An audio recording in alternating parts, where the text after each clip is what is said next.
What's going on, people, and welcome back to another top 10. This one's been one I've been meaning to do for a while. I was meant to do it a couple of weeks ago and I lost the list for it, so better late than never. And it is top 10 all-time French players for France, obviously, but also I do take into consideration stuff they did with their clubs too, but this is more based on the France team. So at number 10, we got Makelele.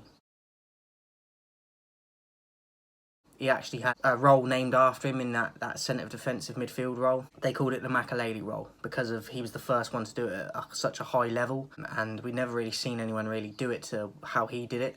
Obviously, Mourinho got him at Chelsea as well. But for France as well, I thought he did that role well. Probably wasn't used as much for his country as he was for his clubs, but I still regard him as a top player, so I had to have him in the top 10 at least. So he makes it number 10, Makelele. Number 9, Lizarazu. Energy galore. Used to get up and down that wing all the time, and he was good defensively as well. And the work rate he had was fantastic. He would run his socks off. Could cross a ball. Just a hard opponent to go one-on-one with as well. I remember him for Bayern Munich, for France. He was just always energetic, but had quality as well when he was on the ball. And for me, he has to make the list, so he's in at number 9. At number 8, one that you might remember from his Bolton days, is Djorkaeff. Quality technical player on the ball. Quick feet, nippy with the ball. Not necessarily outlandishly fast in terms of sprinting, but with the ball at his feet and dribbling and just being tricky, I think he was very underrated. It was a nice addition to that Bolton side as well. It added a bit of that international culture that a team like Bolton wouldn't necessarily have, and I thought Allardyce done brilliantly getting him in there at the time. And he was a member of that 98 World Cup winning squad as well. Just one that's underrated for me, and I had to include him in the list. So Djorkaeff at number 8. Number 7, Patrick Vieira. In terms of just history in the Premier League, the battles and run-ins with Roy Keane, but just a fantastic captain for Arsenal, a vital player for his country too. Similar to Makelele, I think he was used better for his clubs than his country, but he definitely still, you'd want him in there for your country when it comes to tournaments anyway. So Patrick Vieira, one of the natural leaders on the pitch as well. Quality on the ball, I think for a big guy as well, someone his size, he was very gangly, but I think he had a lot more pace than people realised. He was strong and very good technically as well. I think he was underrated on the technical side of things too. So Patrick Vieira, number 7. Number 6, Thierry Henry. Again, a lot of these I think actually did better for their clubs a lot. I know they've won stuff with France, but I do remember them more from their clubs, but that's because I haven't watched France a whole lot growing up, but I have seen them at times.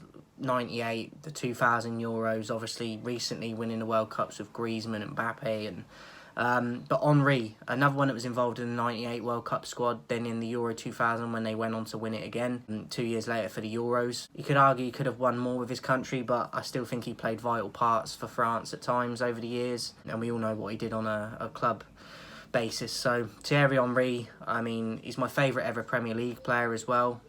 Pace to burn, technique, swagger, that va-va-voom, brought a different thing to football when he came in at Arsenal, and I think you could see that in his performances for France as well at times. So Henry, number 6. Coming in at number 5, Emmanuel Petit.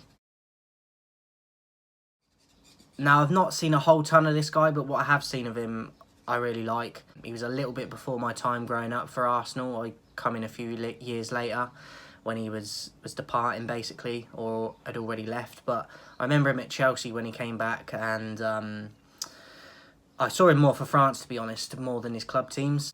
Technique on the ball, quality, energy. He could be dirty and nasty, but very good technically on the ball. Good positionally, clever, great passer of the ball.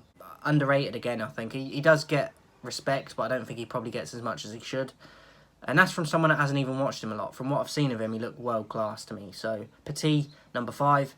Number 4, the captain, and was the cog of that team in 98, and I think he played in 2000 when they won the Euros, and that's Didier Deschamps, the captain of that time.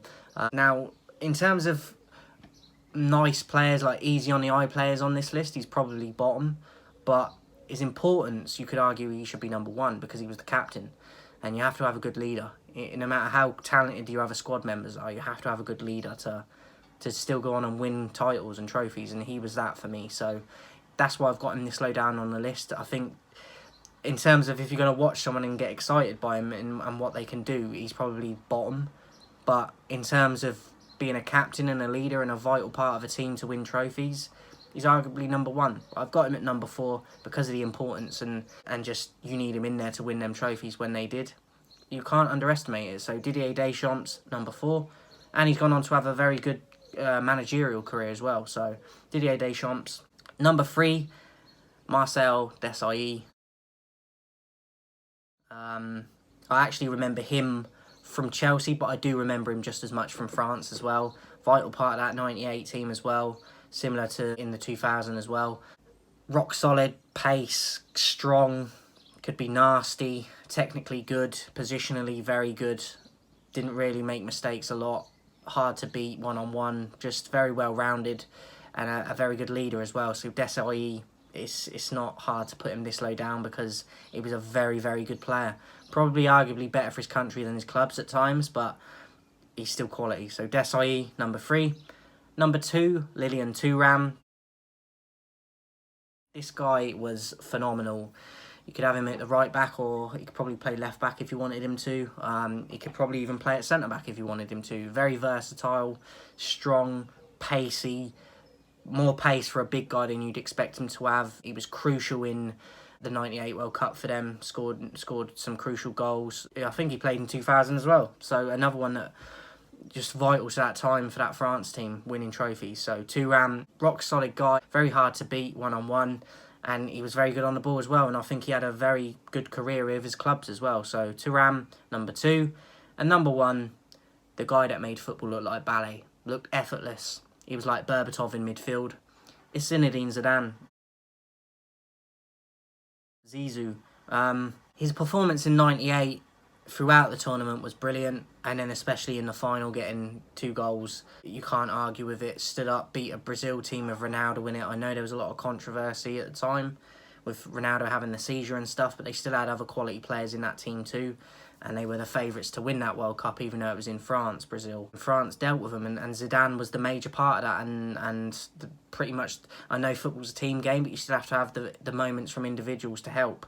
And Zidane was the leader that day. He got the goals, and he led by example and pulled them through that final to grab a World Cup against the favourites, against a talented team that you could argue was as talented, if not more, than the France team, but France were the winners. And I think Zidane was the driving force behind that. A great career as well, similar to Thuram at Madrid, Juventus even before that. It's a shame how he went out in France against Italy with that Materazzi headbutt.